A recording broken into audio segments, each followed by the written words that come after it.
मध्य प्रदेश के दतिया में गायों की हालत लगातार गंभीर बनी हुई है। पिछले कुछ दिनों में तकरीबन 1 दर्जन गायों की मौत सड़क पर हुई है। वॉइस ऑफ राइट्स की टीम ने सड़क दुर्घटना से हो रही गायों की मौतों को लेकर व्यवस्था पर तमाम सवाल खड़े करते हुए इसकी पड़ताल की तो गोवंश की हिफाजत को लेकर किए जा रहे सरकार के दावे खोखले साबित हुए।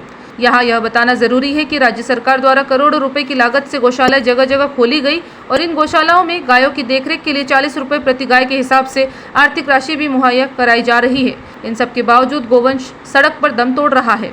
दतिया झांसी ग्वालियर हाईवे सड़क मार्ग पर शाम के वक्त बड़ी संख्या में इन गोवंशों को विचरण करते एवं बैठे हुए देखा जा सकता है। पिछले 1 सप्ताह में अज्ञात वाहन की टक्कर से दतिया हाईवे सड़क मार्ग पर तकरीबन 1 दर्जन गायों ने अपना दम तोड़ा तो वही इतनी ही संख्या में गाय जख्मी होकर उपचार ले रही है।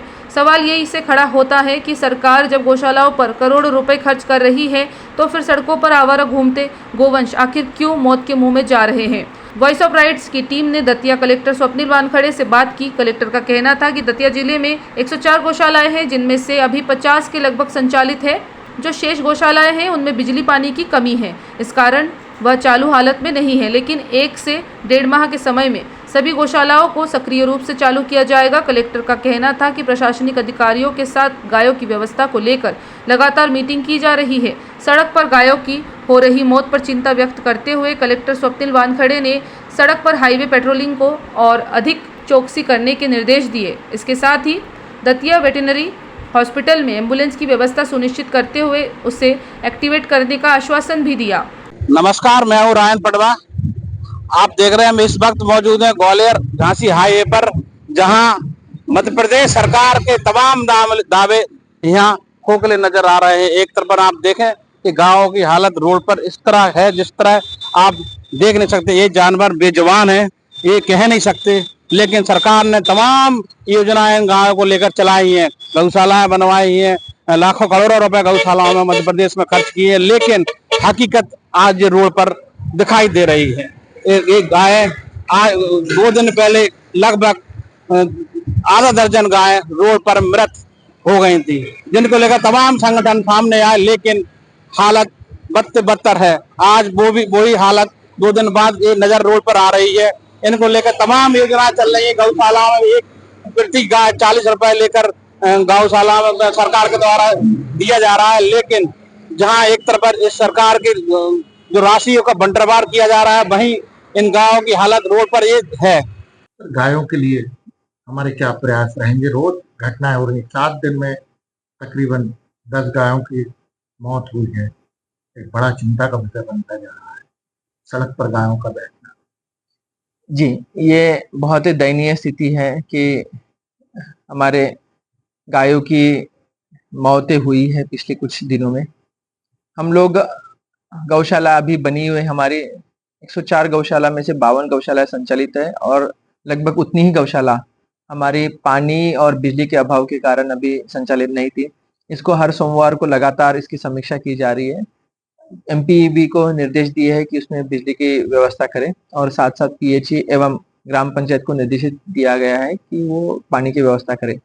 आने वाले समय में 1 से 1.5 महीने में वहाँ पानी और बिजली की व्यवस्था होने के बाद हमारे और 50 गौशाला शुरू होगी, जिसमें ये सब गायें वहाँ हम रख पाएंगे। तो ये जो विषय है और ये जो हमारी समस्या है वो बहुत हद तक कम हो जाएगी और गायों के लिए भी एक अच्छा निवास उनको मिल पाएगा। जो हाईवे की पेट्रोलिंग है उसको अगर थोड़ा सा निर्देशित हो जाती है कि वो लोग भी केयर करें, वो लोग सड़क पर हाईवे निकलता है।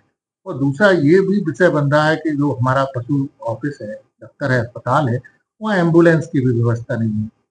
तो इस प्रकार से अगर शासन से ये हो जाता है तो बहुत हद तक इस पर अंकुश लग सकता है। जी बिल्कुल, जो पशुओं के एम्बुलेंस है उसको भी एक्टिवेट किया है और तेजी से एक्टिवेट करने की जरूरत है, ताकि अगर किसी गौ माता का एक्सीडेंट होता है तो हम उनको तत्काल उपचार देके उनको बचा पाए।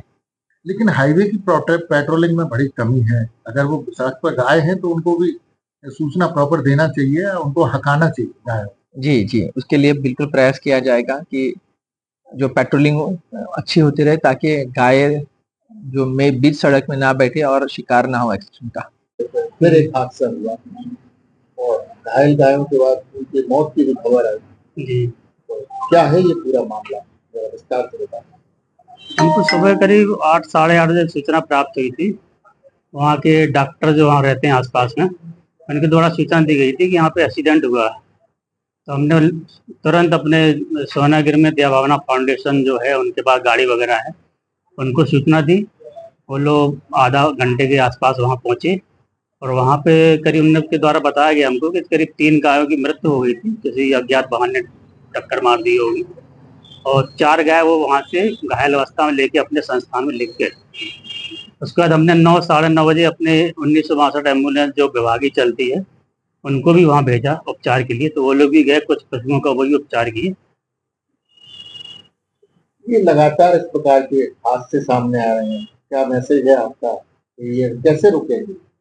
इसके लिए सभी को एक्टिव होना पड़ेगा। एक्चुअली रोड ट्रांसपोर्ट जो नेशनल हाईवे वालों को भी थोड़ा एक्टिव होना पड़ेगा कि उनके आदमी आके कम से कम उसको मॉनिटरिंग करें, रोजाना रोड से हटाएं, और समाज को भी जुड़ना पड़ेगा इसके लिए, तभी ये आप देख सकते हैं ये गाय रोड पे हैं, इनका कोई देखने वाला नहीं है, न कहने वाला है। तमाम समिति हैं जो गौशालाओं को लेकर संचालित है, लेकिन इन गऊ को कोई देखने वाला कोई आज तक है नहीं। हम देखना चाहेंगे कि इन इन गायों को लेकर कोई सामने खड़ा होता है, कोई जानकारी सुनता है या नहीं सुनता है। दतिया से Ryan Patwa, voice of right.